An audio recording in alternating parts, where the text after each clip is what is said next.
Hi, and welcome to the Keys to Therapy. On today's episode, we have Christy. Hi. Hey, How's it Samantha. going?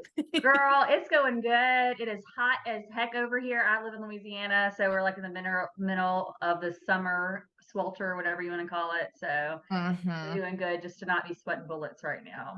Oh, yeah. It's hot here in Charlotte, too, like 95. I mean, it's a different type of humidity than Louisiana, Yeah, but but it's still hot. hot. It's Hot. still hot. Yeah, I've been inside a lot, but Good. Thank well, God for air conditioning. oh, yeah, that thing's cranked and some fans, too. Yeah.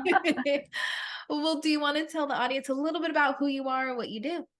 Yeah, so my name is Christy Pennison. I am a licensed professional counselor supervisor out of the great state of Louisiana, where we have heat and alligators, but enough about that.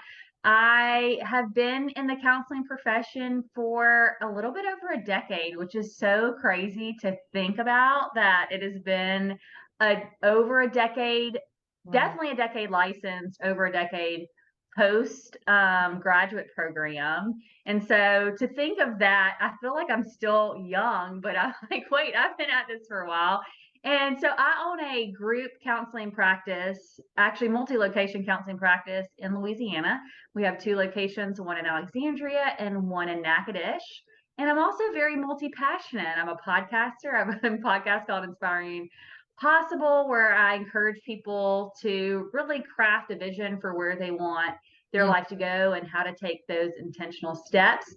And if that's not enough, I also have another business with my practice bestie, Steph Corporal, called the Practice Collab, which is mainly right now aimed at group practice owners and supporting them in moving the needle forward for their stuck places. But we may expand that in the future to also offer some things for our awesome solo practitioner people Oh, doing yes. the great work. So Good. Look out for us too, because we're here yes, we too. got to look out for all of our therapist friends, our therapist friends. Yes. I love that. And it's cool because as you're talking about, what's possible in a dream, here you are living that example. Yes, well, and let me go ahead and say that when I graduated, none of this would have ever been on my radar. So I'm hmm excited to talk about what we're going to talk about today, because if you asked me when I was finishing my graduate program, I was not the person that ever envisioned myself in a private practice setting. I really thought that I was going to do community-based work for the majority of my career. And had there not been some really big obstacles, I might would still be there. And so my view of what has been possible for me, hmm and just what you can create as a therapist has greatly expanded from where I started. So I'm excited to dive into that a little bit today. Yeah, I feel like there's so much that's just not really, it originally starts with grad school. It's not really addressed there. So you kind of don't know all the possibilities of what exists. And I think I over time, mean, as you nobody told grow, me. Nobody told me no, I could be doing all this stuff in a decade. I mean, I would have never in a million years. Even mm-mm. 4 years ago, I wouldn't have thought this was possible. So Yeah, absolutely. Like things, I had like a greater vision, I think, of like, I knew I wanted private practice, but that was it. And then I was like, okay, but like, what else? What else is out yeah. there? What else can I do? What And else can I do? there's a lot. A lot. A Oof. lot, but you don't hear about it all. You just hear Mm-mm. about this traditional trajectory. Mhm. And I think if you don't realize there's other possibilities of how you can even use your skills as a therapist, even not within the scope of your licensure, because Mhm. I think therapists are really good at a few things. They learn how to listen and hold the space. They're really Yeah. good at it, being attuned to people's needs. And they're really good about just asking really good questions.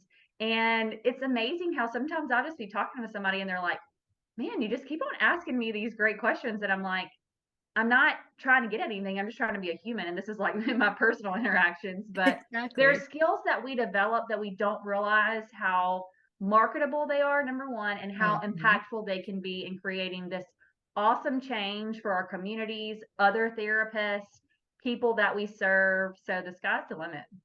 Yeah, and I think it's great for people to know that early in their careers because sometimes you just feel so stuck or the like runway seems really small where you're like just get the license and then I don't know, I'll Yeah. figure it out. But And then there's I always don't know. option. Mhm. I mean, I remember getting out of graduate school and not even realizing that I was going to have a hard time finding a job. Like Yeah. that was never on my radar. And it took me probably about 2 months to find a Mhm. job. postgraduate. And at the time I'm also a single mom, single income earner. And at that time I was like really on the struggle bus because Yeah. any loan stuff that I'd gotten was starting to dwindle away. And I'm like, wait, I didn't go to graduate school and do all this hustle and even have to quit a job that I loved to finish my internship, to not realize that there wasn't a lot of job opportunities where I lived at that time. Oh. So anyways, we can go a lot of directions with that. I don't know where you want to go, Samantha.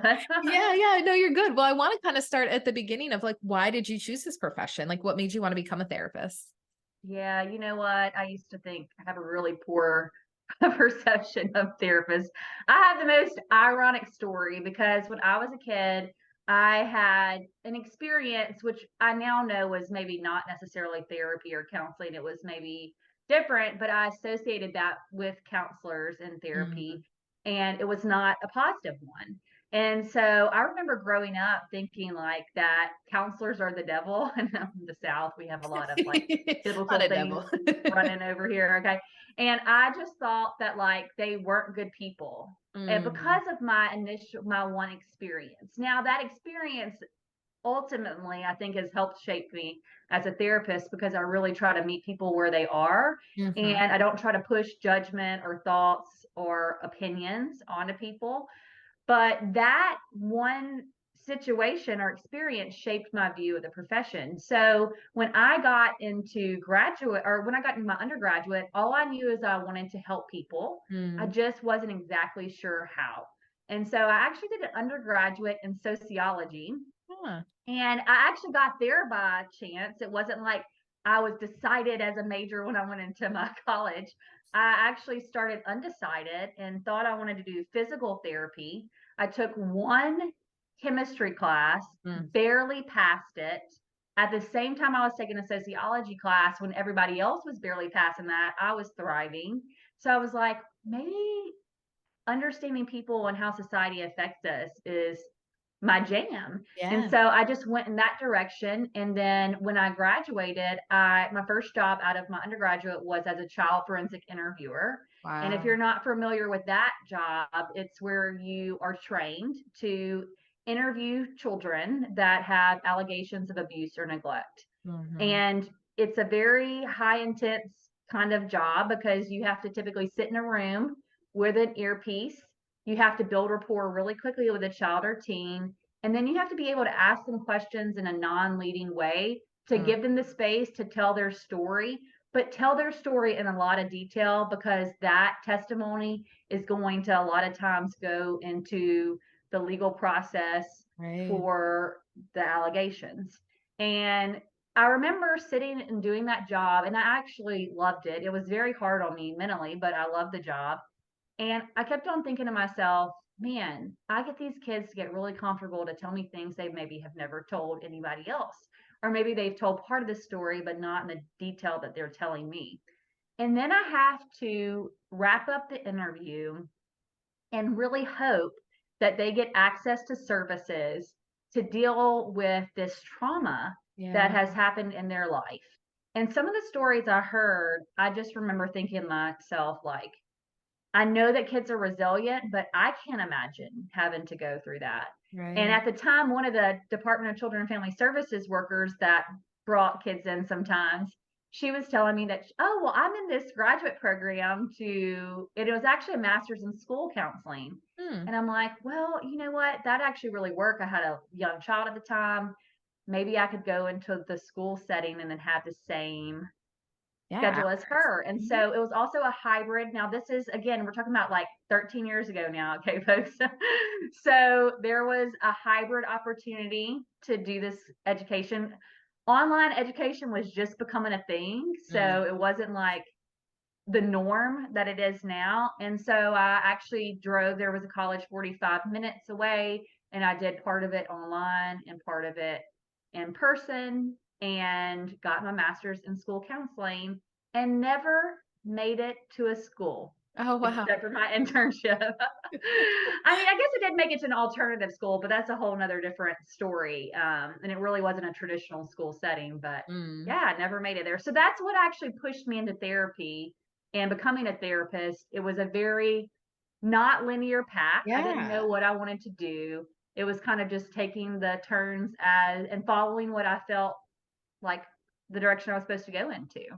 And I would have never imagined, even at high school me, if you'd have said you're going to be a therapist one day, I'd have been like, huh, the lies you tell. That's what I would have said. Yeah, and it shows too that sometimes you go in with an open mind and it sort of leads you down this path that you probably were meant to go on the entire time.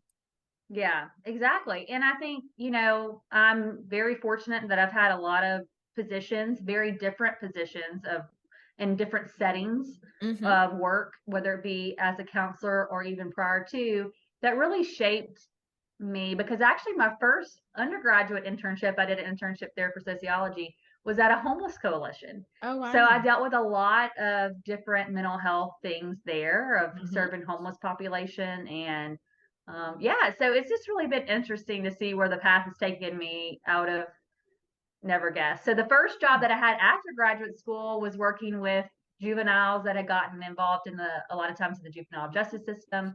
They had maybe made poor choices, maybe they didn't have the best environment growing up, and I was a multi-systemic therapist. So that was my first job, Wow.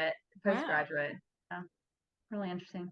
Yeah, but it's so fun. Then it's like it just shifts over time and different experiences Yeah. lead to different opportunities, or you start narrowing in more of what you want to do. And it just kind of evolves as time goes on. Yes.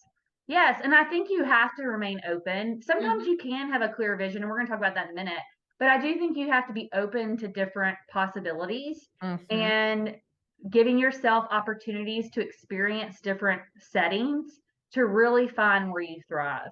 Because, I mean, I postgraduate, I did a bunch of different things. I went and did MST therapist for almost a year and a half, but I had such a large driving radius. I almost did 90 Mhm. miles a day.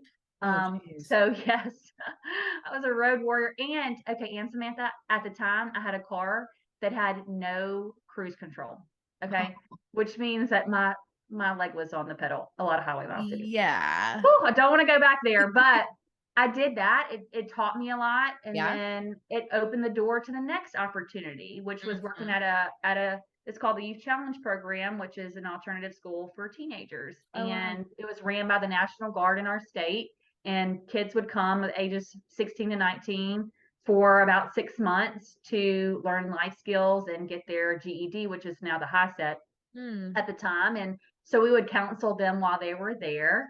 And then that led to me getting licensed and then taking a job opportunity in another city doing home and community based mental health, which I did for a long time.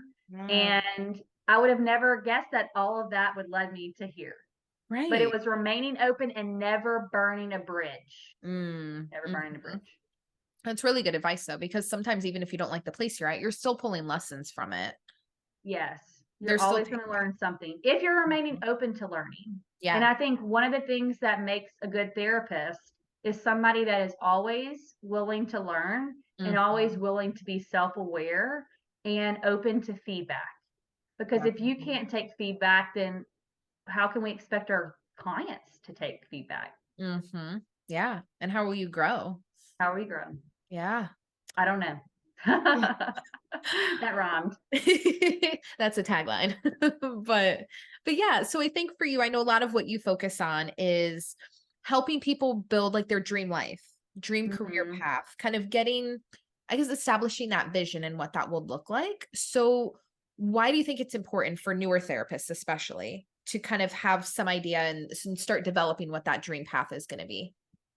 I think it's important because what you believe or what you imagine, I really 100% believe you can create. Does Mm, it mean that it happens overnight? hmm. No. Does it mean that you know exactly what you want to happen 10 years from now? No. I mean, I didn't know that this is where I was going to go 10 years from now, but I think creating a vision of where you want to go next is really important because think about it, you've already did it. You Hmm. did it when you went to graduate school. You had Right. a vision of I want to be a therapist and this is Mhm. what I want it to look like. And I think if we don't have goals or vision for ourselves, then we can often lose track of why we're doing things. It's why Mhm. is it important for us to keep on doing this thing that we may not be 100% attuned to? Why are we developing these skills that seem to be really hard? And I think having a clear intention of where you want to go increases your likelihood of getting there versus not having a vision or dream to begin with.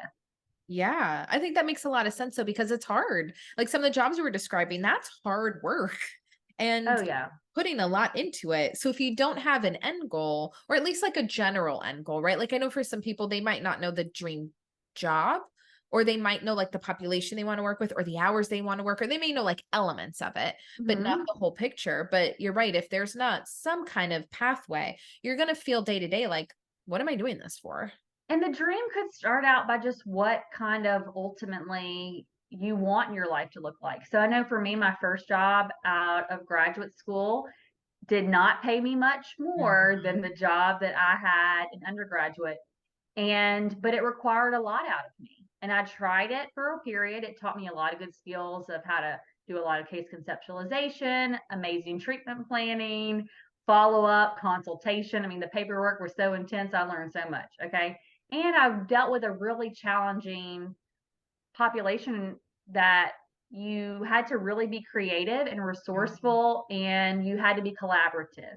Mhm. And that really taught me some skills. But I knew at one point I started paying attention to what was inside of me and saying, I I don't know if I can sustain this for my life. Yeah. And it was then that I said, okay, what do I really want more than anything right now? And I said, I wanted more time with my daughter. Because when you have a 3-year old coming up to you and being like, Mommy, you doing some paperwork? You know, there's problems. Okay. Mhm. So I was like, I just want to be home more with her. And so my goal, even at that time, was how can I find a job that allows me more presence with her while she's still young.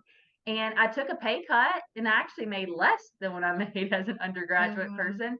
But I had great time off. Like I got off at an Mm. early time every day. I had like almost a month, 2 different months off without the year that I had.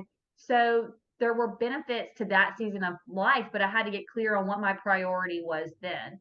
So Yeah. I think you may not always know where you want to end up. You may know where you want to end up, but I think it's getting at least clear on where do you want to go next. Mm. And sometimes once we get that graduate degree, we're like, I have arrived. I know that I want to go to licensure maybe, but just knowing at least where you want to go next can often have create a vision. And I know for me, I wanted at some point after I took that job where I was working less, the goal at some point was to have more financial security. But I Mhm. knew that I needed to get that license to have more opportunities to get there. So then the next goal was licensure. So Yeah. wherever it's at, it's just how do you create in your mind where you want to go? Because I think you don't always have to be a struggling therapist. Mhm. And in my mind, when I graduated, I knew that I wanted to make a decent income to support me and my child. I knew I wanted to do that eventually. I Yeah. did have some sacrifices where I didn't do that initially, but I knew that I wanted to go somewhere where I'd have some financial security, but Mhm. I'd also create a life that I felt good about. I wanted to add meaning into the world. I wanted to create an impact. But I also wanted to survive. And Yeah, I wanted to seriously. like go on beach vacations and Right. I wanted to help people, but I didn't want to do it at the cost of me. And I had to learn that lesson a very long, hard way. Mhm. Because there are sometimes when you are a giver and you're a helper, you can Yeah. give so much that you burn yourself out. And it's okay to prioritize you and say, how do I want to give and help people? But how do I also want to create a life that is sustainable for me and that I'm going to enjoy waking up in? Oh, yeah, and I feel like that lesson, at least in my grad program, wasn't really discussed. There wasn't no listen. I don't know about you. I don't know where you went to school at, Mhm. but I know where I went to school at. And I'm not saying that I didn't have some great professors. Shout out to you if you're watching this. You probably aren't, but just in case. Um, but nobody ever taught me Mm-mm. to dream past graduate school. No. Did Mm-mm. they in your and they did they No. did We had somebody from the licensing board come out and be like, "Here's how you apply for your license." No one said what to do with it or like where you could go or the places you could work or how to negotiate a salary or the types of jobs you could work. Everything was like, just work, just help the people. Like push your stuff to the side and be there for your clients. be There there was for your clients? nothing about, maybe they originally somewhere in there said like self-care. Okay. Yeah. But like that was like a buzzword. It wasn't like practical skills or tactics. There And wasn't it wasn't enforced on how you're gonna need this to do this job and make it sustainable. no, not at all. I mean, they may have like again a buzzword, burnout. Don't get burned out. Use self-care. And that was like the extent of the lesson on like how to do any of Seek that. therapy for yourself if you need it. Right. And I feel like there was even someone, maybe a few along the way that would say like, you didn't go into this to make money. Yeah. And it's But and let's talk about that. That is other people's money stories that are mhm. being pushed on to you. And don't get me wrong, like I said, I can deal with I have made it with little and I've made it with a lot. Yeah. Okay. And for me, the priority for me was having job satisfaction, which means Mhm. that something that I love to do since I'm spending most of my life doing it anyways. I want to enjoy it. But Yeah. I'm still working on money mindset stuff because in my mind, I was kind of maybe it was a narrative I told myself, or I feel like I got it from other people that Mhm. you might go and do goodwill and don't expect to make money from doing that. And Yeah. don't get me wrong, I didn't make money from doing that for a long time, but eventually I knew that I wanted to make more than what I was making, and that's okay. And you Yes. can. And you should. You should. You should. I mean, I Yeah. have people all the time that tell me, I don't know about you, Samantha, but they're like, and because I'm in the therapy world, it's hard for me to compute this, but every now and then I have people, friends in my Mhm. life who are not therapists. Right. And they're like, "Man, I don't know how you do that work." Yeah. All the Like, time. thank you. Yes. Yeah, you're right. I mean, I love it, but it does take a different emotional energy, Yes. and that's right. And the amount of time, think about this, Amanda, the amount of time, money that Yes. you spend, hours for continuing education, hours spent towards licensure. I Mhm. think it is also understanding the value that you give because of all the things that you have done. And you Yeah. may have done it with all the good intentions to meet like me, have a job that you really feel good about and you find meaning in. But it Mhm. doesn't mean that you have to always be on the struggle bus knocking your tin can on the side road. Okay? Mm-mm. Not forever. I mean, maybe for a little bit if you need to get to where you want to go, but like Yeah. maybe not forever. Oh, agreed. Because then if your quality of life isn't great and you're spending all day helping other people build up their quality of life, there's going to Um, come a point you're going to start getting resentful. that's right. And that's not great. So, but I love that you broke it down where like you're building that dream life or path in your career doesn't need to be like, here is the ideal job. It could be in this stage of life. This is what Yes. I need. And I like how you broke that down because for you, it sounds like at different stages, your needs or dream path looked a little different. It was different, yeah, because I mean, after that job I told you about that I took less money but gave me more time, Yeah. once I got licensed, I knew, okay, it's time for opportunities. And I had a mentor who kind of saw some things in me that maybe I didn't know I was ready for. And she said, "Hey, we're opening up this new home and community-based program in a city that was about an hour and a half away. And I really think that you would make a great program director." And I'm like, "Well, Mm, program director, like, I mean, I've never supervised anybody. mhm. How would I do that?" But once she planted that in my mind, I'm like, okay, maybe I'll try that. And I moved me and my daughter down there and did that for almost 5 years Wow. until the leadership changed and it became a little bit more toxic for me. But it's also realizing that too. I work with a lot of provisionally licensed people that sometimes get in not great work cultures, and Yeah. they can do it for a period of time if they know where their end goal is. I can Mhm. think about one of my PLPCs right now. Like, she started out loving the job, but they've had leadership changes and it's not the best, organizational culture right now. Yep. And she's like, okay, I know that I'm going to be licensed at this point. This still gives me this, this, and this, which is what I want for my life right now. I Mm, may not like this aspect, but I know it's not going to be forever because I have a vision of mm. where I'm going. And then once I get there, I know I'm going to have other opportunities. And so we're even working right now in our supervision process to say, okay, well, what does that vision look like after? What would be ideal for you? What would you think that once you are licensed, what would you love to do if anything, you could do anything?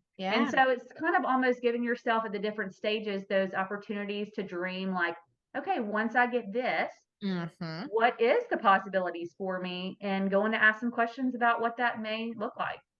Oh yeah, because I feel like that's what's going to help you survive whatever difficult stage you're in. And Yes. a lot of people, especially pre-licensed, you feel like I've already committed to this place. I already have everything in place. I'm this far away from getting that full license. Like I just need to write it out. But that's Mhm. going to get harder to do if you don't feel like it's this ultimate purpose that Yeah, you're. and look, and when I say write it out, there are some situations you need to write out, and there are some situations you need to give a 2 Yeah, weeks notice, cut it and run, okay? Or and absolutely. maybe there's even some toxic situations that I've heard that don't even do the notice. You gotta go and Just go. save yourself. Mm-hmm. Um, like it's kind of like the Titanic, right? It's going down, and you're like, I see what's going on here. But I Mm-hmm. think when in doubt in those situations, always consult and get Mm-hmm. other people's perspectives that you trust Yeah. to help you make a good decision. Because I will say it goes back to the bridges burning. Don't do that. Um, Mm-hmm.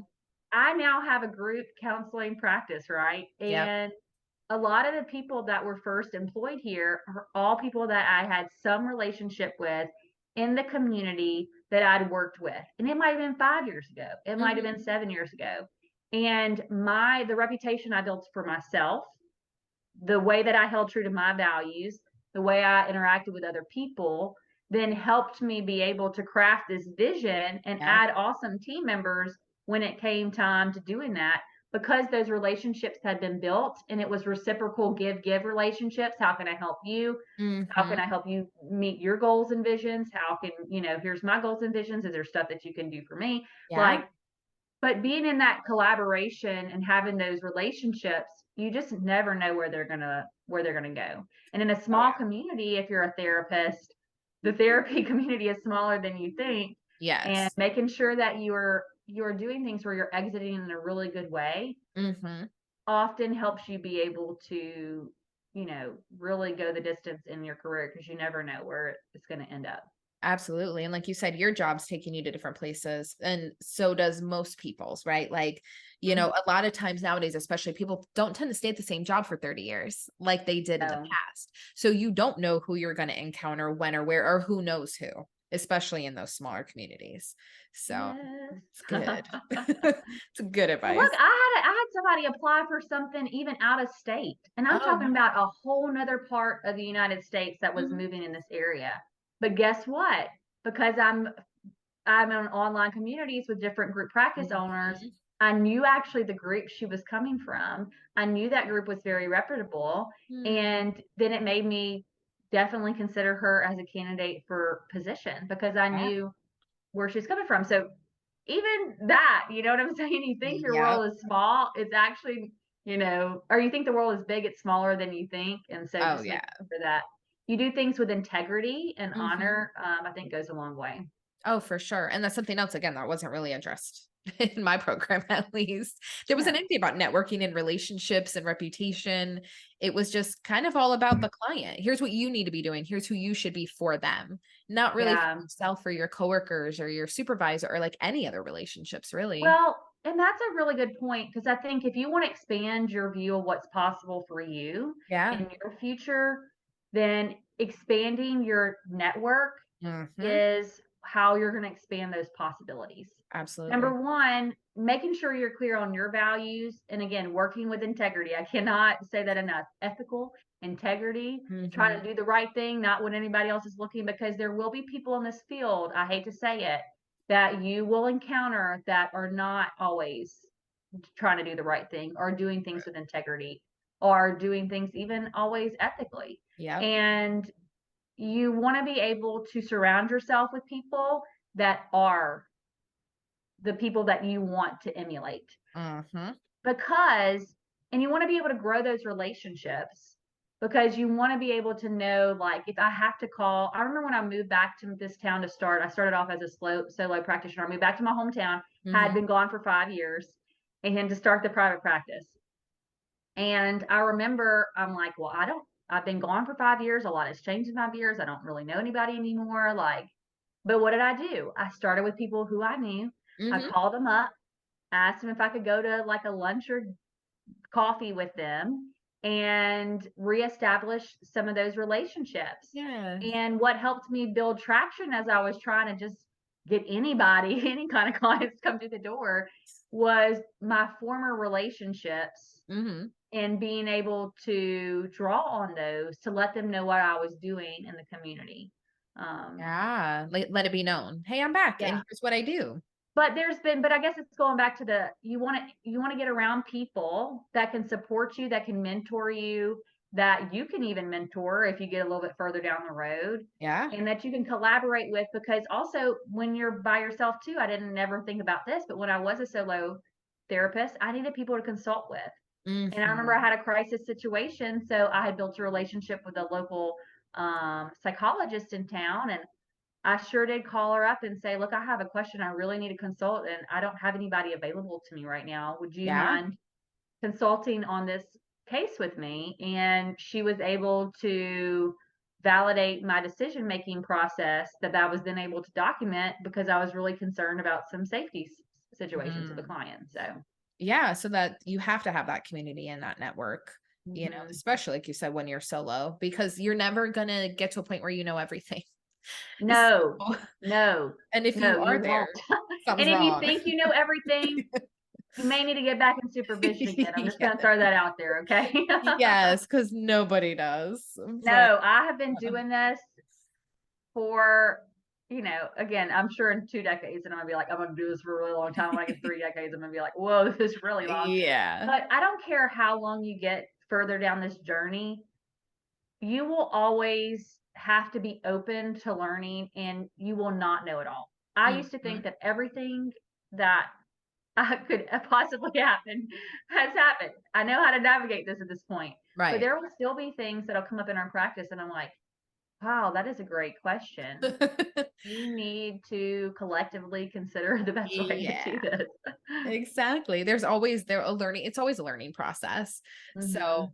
I was listening to something the other day and the woman said it was like a podcast. It's so random. It was like the mom from ET was doing it. And I was like, gosh, she has a long career. Let me hear about her. And so she was saying that she always she's like a coach now, a life coach or something. And she was saying how there's always people that'll tell her, when I get to there, I'm gonna be happy. When I get to there, I'm gonna have what I want. And she was like, there is no there. You should always be in a constant state of expansion. And I was Mhm. like, I love that because it's Yeah. true. You're always going to be learning and growing and expanding. And you have to be open to that. And you do, and this is a journey. This is what we try to Mhm. help our clients realize. Like, there are milestones in my career that I've gotten to that I'm like, oh, this is a point that I'd always wanted to be at. But just Mhm. when you get there doesn't mean that the work is done and Yep. that you're not still on this journey. And I think that is an important thing to remember as you're walking through life and to wherever you end up in this wild world of therapy. um, it's a process and it's a Mhm. journey. But what's gonna be cool is when you look back on your journey, you're gonna be like, "Wow, okay." And that's the things you wanna think about. And so one of the ways you wanna create and craft this life for you is to visualize where you wanna go, but be able to acknowledge as you're going along the journey and using that reflection, using journaling to say like, "Hey, what do I feel like I really accomplished this past month? What are the things that I really feel proud of? What are the things that I feel like I wish I would have done better or that I still need to learn or that I want to focus on?" Yeah. Because sometimes we get so caught up in the doing that we forget to reflect on what we've actually done. Mhm. And that's really important, I think, for us as therapists to remember along the journey. Yeah, that's kind of what I wanted to ask you next was, as new therapists are so bombarded with all of these insecurities and stress and like they're not getting a lot of the knowledge of what they can do or what to do next and but they're trying to figure it out. Like what exercises do you think that they can begin doing to Yeah. start crafting that dream life? So it sounds like visualization and journaling is a big one. Visualization is a big one, and we'll definitely link up. I have a free workbook that anybody can download. It's called Dream It, Write Nice. It, Do It. Mm, And it's a workbook that leads you through some things of like we're looking at the different areas of your life, crafting a vision of where you see it going. But I think part of the biggest step is to visualize it okay. and being very intentional on using visualization to say like, okay, and you don't even have to do it 5 years from now. You can say a year from now, Mhm. what would me waking up in life, what do I want it to look like? And I'm closing my eyes imagining this, but it's like I've done this so many times and it's crazy how this vision comes to life. But it is simple as taking 5 minutes. I kid you Mhm. not, 5 minutes of your time and just like imagining, okay, a year from now, how do I want to feel? And I do think it has to do a lot about feelings. Like, how do I want to Mhm. feel? What do I want? What do I want my relationships to look like? Because we're a whole person. We're not just a therapist. So what do I want my relationships to look like? What do I want my health to look like? What do I want my job to look Mhm. like? Like, what kind of impact do I want to be making on the world? Financially, how does that look like? How does it feel? Who do I see around me? And it's really interesting to see what comes up for you when you think about your life a year from now. Yeah. But then being able to take a moment to write that vision down is really powerful, even if you don't look at it again. Mhm. And then kind of getting in a spot that allows you to say, okay, if I could have anything, if there was the sky was the limit, there was, or even the sky wasn't the limit. I always say sky limit. There ain't limit. You can go past the sky. Okay. Mhm. Like if there were no limits, how would I, what are the things that I'd want to see for my life 3 months from now, a year Mhm. from now, 3 years from now? And just taking an opportunity to write that down and then getting clear on what is the thing that would make the most positive impact on my life, and then what would make the most positive impact on my life right now. And Mm. then that often gives you the next step of where you want to focus and go next.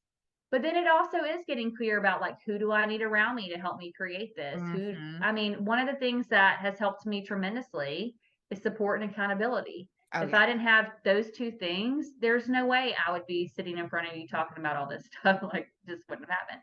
So, Yeah. knowing yourself too is really important to crafting a clear vision of where you want your life to be. And another thing I would say to get really clear on is, what are your values? Mhm. And what is like, what do you want your life mission statement to be? So a lot of times organizations have a clear vision, they have a mission, they Mhm. have values, but we don't always think about doing that for ourselves.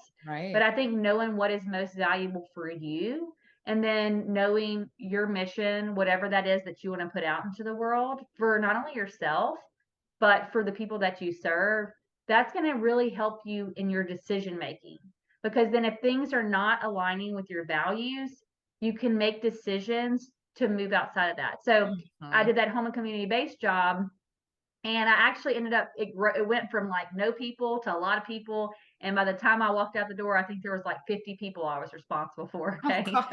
Which is crazy over like a 4.5 year period. But what had happened was the organizational values had shifted from Mm. their original values. Mhm. And those values did not align with my values. Mm. And what that created was like this role conflict. And what it actually was leading to was burnout. I mean, I was pretty Yeah. burnout because this was their values, these were my values, and they kept on hitting up against Mhm. each other. And inside of me, I was like, I just don't feel right about this. And but knowing your values will then help you make decisions. Yeah. Ultimately, I'm like, this does not. Oh, it took me a long time to figure this out. So it's going to sound like I figured this out overnight. I did not, but I was like, wait, I don't want to wake up feeling like this all the time. And what happened to me along the way? Oh, values are different. And Yeah. I need to go find something that aligns with my values. So I think that's another exercise that's really important. Oh, yeah. Well, that makes sense with the values too, because I mean, I have a video on talking about job interviews, right? And part of what people think is when they're interviewing for a job, they're so worried about what they're going to say and do and if they look qualified that they forget that they're kind of interviewing the place as well. And so Hmm. knowing what that place's values are, expectations, things like that might even help you earlier in the process, figuring out if that's the right place for you. If you Exactly, exactly. And it also lets you know what you're willing to do. So, one of my values, believe it or not, has not always been money. But I Mhm. was watching a season. I kind of like to watch reality TV show. I'll go Yeah, ahead and same. put that out there. So I was watching an episode of, I can't remember if it was Married at First Sight or something like that. I don't know, Mhm. one of those shows. And one of the girls was, one of her values literally was money. And which is not a problem. It's Mhm. just she knew that that was a value to her. And the person she was in a relationship with was not. That was not his Ah. value. Like, he's like, I can live penniless as long as I'm doing something that I really love. So one of his values was, I think, making impact or just people, maybe. I don't know. Mhm. And but there was a role conflict, or a Yeah. value conflict between them. They could never get aligned on this because they had separate values. Mhm. So I think also knowing your values will also know what you're willing to accept for certain things. Absolutely. And what's the biggest driving force for you that's going to bring you the most satisfaction? Yeah, and it sounds like your workbook helps explore a lot of those things, which I think will be Yeah. helpful for people to have like an actual tool to use Oh, as I they're love a looking good at. workbook. Oh, You know what I same. mean? Oh, I And love it's it not a too. long workbook, but it's enough to at Yeah. least get you started. Mhm. But then I think reflection is a really good tool to use as you're going along your journey to Yeah. recognize. So maybe you could actually do this now. I mean, one of the good exercises is you could sit down and get a piece of paper right now. Mhm. You're listening to this wherever you're at, and write down what are the things that I feel like I've already accomplished and done in my life. And it's Yeah. actually going to be a longer list than you think. And it doesn't have to be always like achievements of I graduated graduate school. That could be one of them, but it could be like, I made a hard choice and did XYZ, or I prioritized this relationship, or, you know, wherever you're at in life, thinking about how far you've come is often a really good starting off point to say, okay, well, where am I starting from now? This is where I'm at now. Mhm. Where do I need to start from, and where do I want to go from here? Oh, yeah, and it's funny because we ask clients all the time to do some of this type of stuff, but we Yes. don't usually do it for ourselves.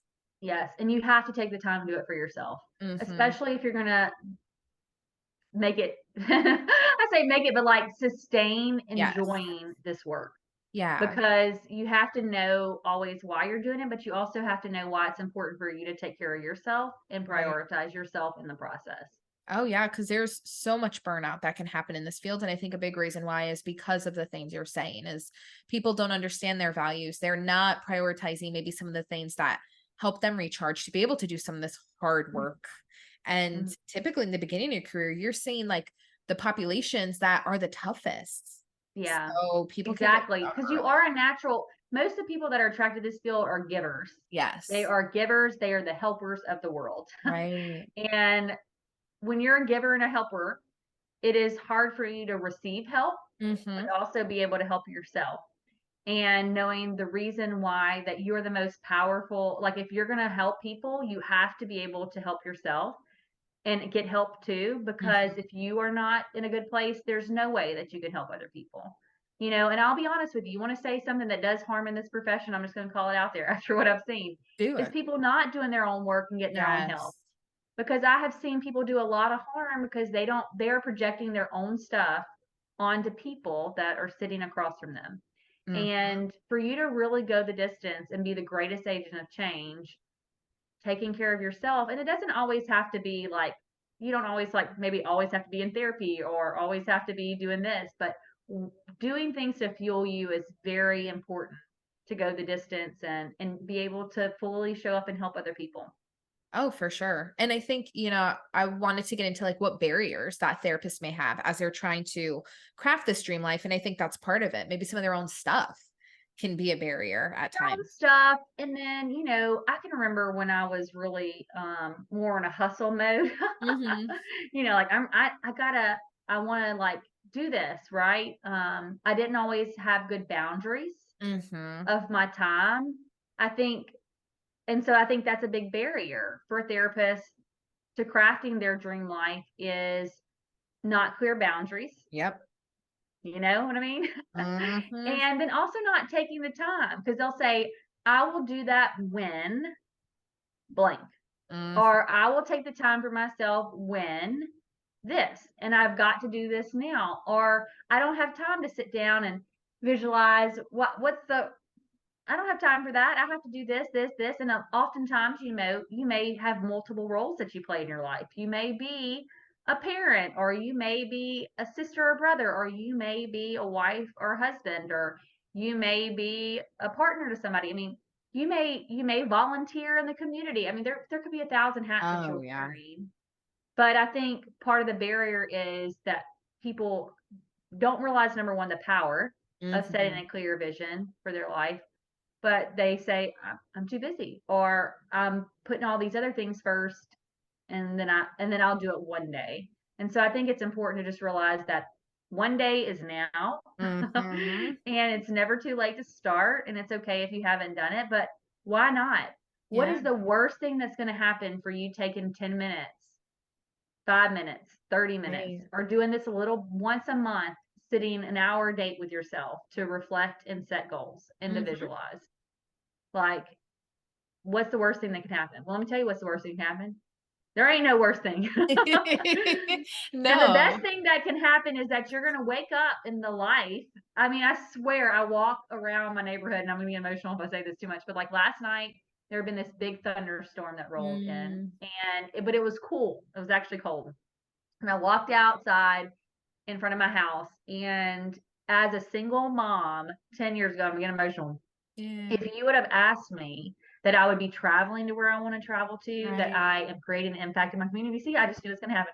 You know, like if I was going to be doing something I love and that I'm Yeah. extremely passionate about, and I'm also going to be mentoring other therapists, and I'm going to be on this YouTube video with Right. Samantha, who I met a few weeks ago at this retreat that we went to, right? Like, Yeah. if you would have said this was going to be my life and that I could make an impact and also love the life I live, Yeah. I would have never believed it.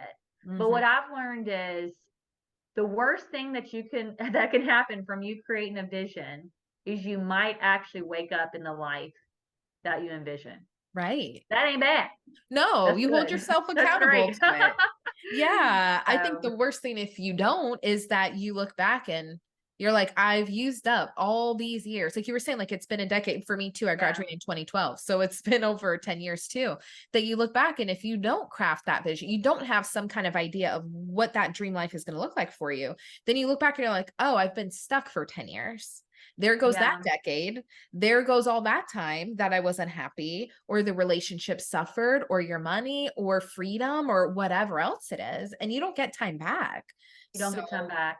And I'll never forget one of the day that the vision came in my head. I'm seriously just, I never thought I was going to start a private practice. But the day that I decided that I came back home, I'd went to a funeral of a therapist that I used to work with. Okay. And she was a little bit older than me, but I can tell you right now, we'd have phone conversations and she wasn't happy where she was. I mean, she was making good money at that point, but she wasn't happy.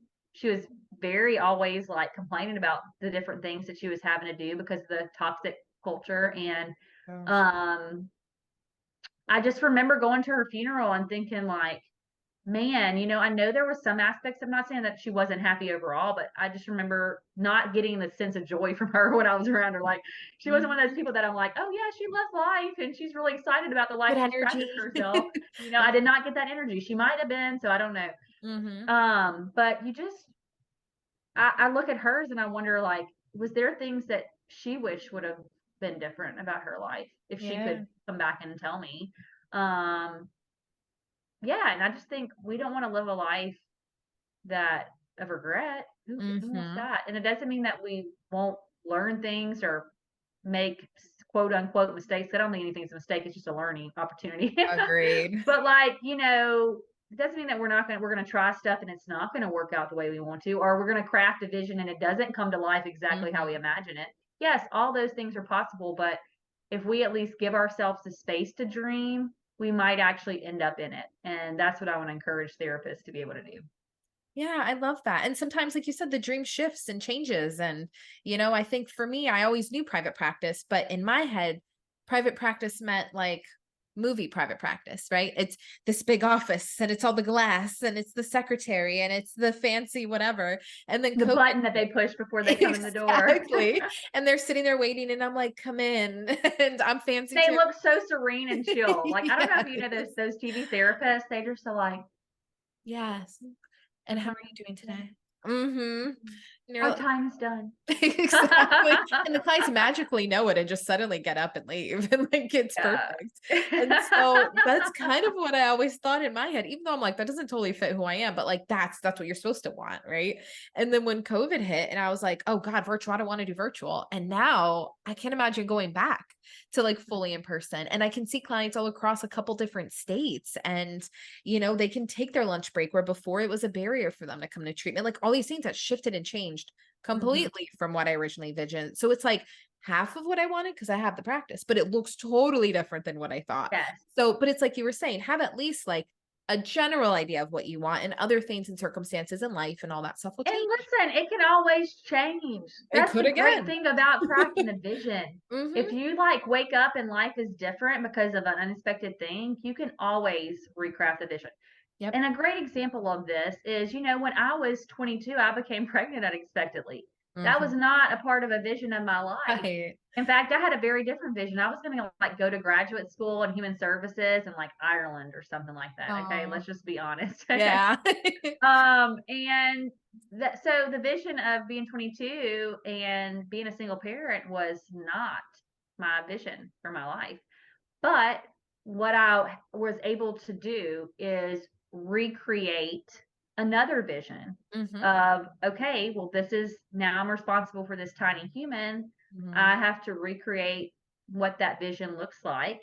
And I just knew that I wanted to pursue. That's when I think I was deciding to pursue more education, because I'm like, I would like opportunities and I still want to love what I do. I just was like pretty selfish in that regard. It's like, I Good. do not want to work my life and feel like I'm chained to a job. I want to feel good about what I'm doing. So Mhm. you can always redesign your life. There's never a point where you can't recraft a vision or a dream. Absolutely. Yeah. It sounds like it has to be flexible. And maybe Mhm. that's something else too, is like knowing that this doesn't need to be like set in stone. It can be flexible. It should No, be flexible because it things will change. should be flexible. Yes, it should be flexible. Were there any additional tips or tricks or, anything that you could recommend for new therapists as they're working to create this vision? I would just say allow yourself to, I want to say take risks, but that might not be the best way to say it, is to push yourself past your comfort zone a little bit at a time. Mhm. Whether that be trying a different new modality that you're going to learn, that you need to go to class for, that you want to like learn, or whether it be putting yourself out there to Mhm. give feedback to your community about ways to advocate for mental health. Whether it be, I mean, whatever it is, push yourself a little bit at a time to do things that may not be comfortable to you. Mhm. And that is my biggest tip that I have for new therapists, because there's a lot of things I'm doing now that I would have never been comfortable doing. Like even being on this YouTube video, like Girl, if you same. asked younger me, like you're going to put all your stuff out there on the internet or encourage people to like Yeah. do these things, I'd have been like, huh, not me. So I think you just got to slowly push yourself and be Mhm. open for new possibilities. Because when you do open those doors and you step in them, you never know what's going to come out of it. I mean, I think about the job that I moved to a whole different city. That was scary for me. I Mhm. used to live like through the woods from my mom, and having then I think she was like, by the time we moved, she was 5. Like me not having supports in a close proximity was scary. But I'm like, no, this is what I knew I wanted to push myself to grow and expand. And this is a great opportunity for me to step into the unknown. And so I think just giving yourself permission to do things that are not comfortable and that might be a Mhm. little bit scary, because it could be a really great thing where you learn skills you didn't even know you had. Absolutely. Yeah. And it is scary, but it's like you said, that's kind of sometimes where the best growth happens. Do the scary things. Mhm. Yeah. And a lot of things, again, I feel like there's so many things we tell our clients, but for Mhm. some reason that all those messages never get relayed back to us. So Mhm. like setting goals and, I'm Yeah, sure I mean, this stuff you learn and, to how to help your clients too. yeah, but nobody ever talks about applying it to our profession, like back to us. So I think therapists largely are ignored, even within therapist directed programs or grad school, or, sometimes in supervision, there's not a lot of emphasis put on what we need, what we deserve, Mhm, what we should be getting, or how to get it. So mhm. I think you gave a lot of good tips today on what people can do to really start focusing on themselves and their careers and Yeah, where they want to go, instead of having every single thing be about the clients or just the license in general. yeah. There's a whole world of possibilities out there. I mean, I'm still when I find out what some therapists are doing, I'm like, "Wow, I didn't even think about that. That's really cool." So, getting in spaces and places where you can expand your view of what's possible, or even listening to YouTube videos or podcasts, Yeah, I mean, really can help you shift your mindset around what's possible. Absolutely. Which, speaking of, my last thing is anything that you're working on that you want to share with the audience. And I'm talking about the podcast. Yeah, I'll just throw a few things out there. So number Yeah. one, if you want to listen to a podcast that has some Hmm. amazing guests on it, just like this YouTube Oh, channel that has yeah. guests on it, definitely listen to Inspiring Possible. You can find it on any of the streaming platforms. And in fact, because I'm a therapist, a lot of not all the guests, I actually have a very diverse guest, but I do have a good bit of therapists that come on there and Nice. talk about just different things Mhm. that may have held them back. So definitely check it out, Inspiring Possible. Definitely let me know what you think. Yeah. You can also find out more about me at inspiringpossible.com, which will actually bring you to christypennison.com. It's a redirect, but you can definitely find out a little bit more about me there. And then if you are a group practice owner that happens to be listening to this, definitely check out the Practice Collab, Yes. because that also has some information there about some things that we're going to be doing in the future. Oh, and it's exciting. I know a little bit from our retreat, and Yes, good. yes. But I definitely encourage people to go get that workbook. I mean, I did it Yeah. this year. I do my own workbook, so That's good though. That's a good advertisement. I hate when that's people good. don't use the things they have. Yeah, so I use it, and actually this year, that's how I started the podcast, because Oh, it was the one thing I felt like I should do right now that would make the greatest impact on my life, and I wrote out the steps and did it and brought it to life in March. But it really does. I mean, when you set clear intentions, it's amazing what can happen. oh yeah. I mean, I wouldn't be here today if I hadn't done some of that. Hmm. So, and Yeah. who knows where we'll be in another 10 Who years. knows where we will circle back. Yeah. Oh my God, And that'd be that's the so fun. exciting part about it. It's like, ooh, wherever I'm gonna be. Yeah. So then you get excited for the future. You're like, I Mm-hmm. might be doing this thing right now, but where am I gonna be in 3 years from now, 5 years from now? What are we gonna, this is really Exactly. cool. Yeah, it's nice to know what you can do. And there's stuff that you don't even know yet that you can do. But so early in your career, I mean, I know for me and a lot of new therapists I've spoken to, it's about surviving. And it's like, Hmm. no, let's try to push you a little towards thriving. Like, let's get you there. And sometimes the only way to get there is to figure out what that dream life and what those possibilities can be. So Yeah. I will link everything below that you mentioned. That way people have quick access and they can listen to the podcast, which I was listening to this morning and it's really good. And they can look at the workbook and they can follow you and just kind of see what you're up to. Hopefully that'll inspire some of them too. Yeah, absolutely. Well, thank you for having me, Samantha. And Yeah. I just love all this that you're doing, because Oh, we thank talked about this in the retreat, but like, when you're starting out in this field, it can be really daunting you. to know Mm-hmm. where to go next or what to do or what you can do and what the possibilities are for you. And Yeah. so I really appreciate you for putting all this great information out into the world to hopefully help inspire, encourage, and develop the um, next generation of therapists, because guess what, folks?